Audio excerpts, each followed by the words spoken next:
You've probably heard a million things about ChatGPT. It's writing code, it's taking over jobs. But is that what's really happening? Is that what millions of us are actually using it for? Well, a huge new research paper just dropped, and honestly, what they found is going to surprise you. So let's dive in. All right, first up, let's just talk about the sheer scale we're dealing with. The research found that as of mid 2024, ChatGPT has, get this, 700 million weekly active users. Seriously, just let that number wash over you for a second.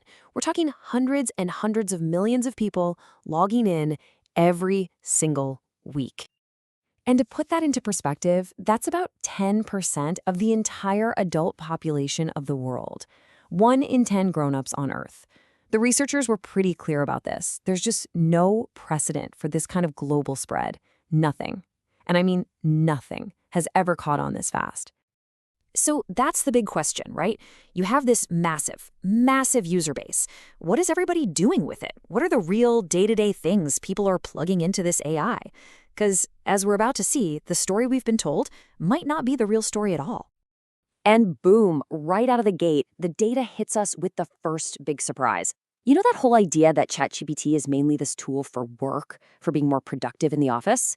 Yeah, turns out that's really not what's going on. And here's the chart that just flips the whole narrative on its head. A massive 73%, 3/4 of all ChatGPT use is for non-work stuff. We're talking personal life, hobbies, just plain curiosity. That leaves only about 27% for our actual jobs. It's wild. And get this, it's not like it's always been this way. This is a huge, fast-moving trend. Just a year earlier, non-work use was still the majority, but it was at 53%. So it has absolutely exploded since then.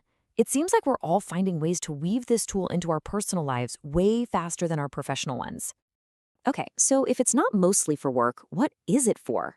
What are these personal uses exactly? Well, let's break down the most common things people are actually talking to it about. It turns out almost 80% of everything people do with ChatGPT falls into just 3 main categories: practical guidance, seeking information, and writing. That's it. These 3 things pretty much run the whole show. So what does that actually mean for you and me? Well, practical guidance is when you ask for, say, a custom workout plan, or you need step-by-step advice on how to fix a leaky faucet. Seeking information is a lot like using a search engine. You're looking for recipes, or maybe info on a product you want to buy. And writing? That's a huge one. Think editing emails, summarizing long articles, or even translating something. And hey, here's another big myth getting busted. All that hype about AI writing code and revolutionizing software development, it turns out coding only makes up a tiny 4.2% of all conversations. Yeah, it's a thing people do, for sure, but it is so not the main event. Okay, so to really get what's going on here, the researchers came up with this brilliant new way of looking at it.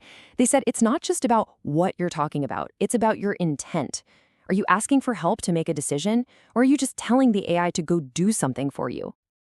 And they gave it these really simple names: asking versus doing.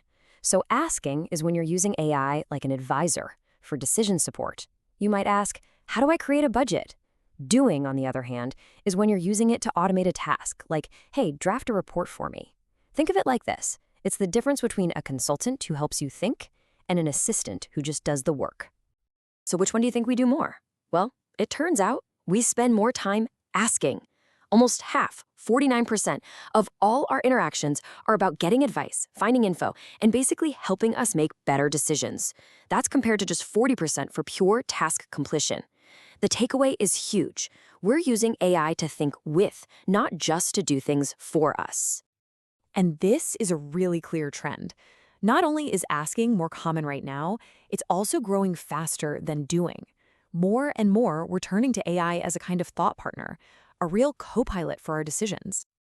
But you know, what we're doing with AI is only half the picture. The research also uncovered some really fascinating stuff about who is behind the screen. So check this out. When ChatGPT first came out, the user base was, well, pretty male-dominated. We're talking like 80% of the early users had typically masculine names. But look what happened. Fast forward to mid-2024, and that gender gap has basically vanished. We're at near parity now. This thing is spreading out and becoming universal, fast.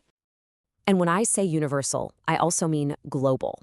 Because the fastest growth isn't happening in the usual wealthy countries. Nope, it's in low and middle income nations all around the world. This is a true worldwide phenomenon. Okay, so what does this all mean when you put it together? You've got the huge shift to personal use, you've got the rise of asking over doing. A totally new picture of our relationship with AI starts to come into focus. And this brings us to this really key idea that the paper frames just perfectly. They say AI can act as a coworker, something that just produces output for you, or it can be a co-pilot that gives you advice and actually makes you better at solving problems. And that is the heart of it, right there. Based on how we're actually using it, the big story of ChatGPT isn't about automating jobs or replacing people. It's about augmentation. It's a tool that we are all learning to use to make ourselves smarter, to enhance our own thinking and decision-making in pretty much every part of our lives. So that leaves us with this one big final thought. If AI really is becoming our personal co-pilot for life, the question isn't just what will it do for us? The real question is, what are we going to ask it to help us decide next?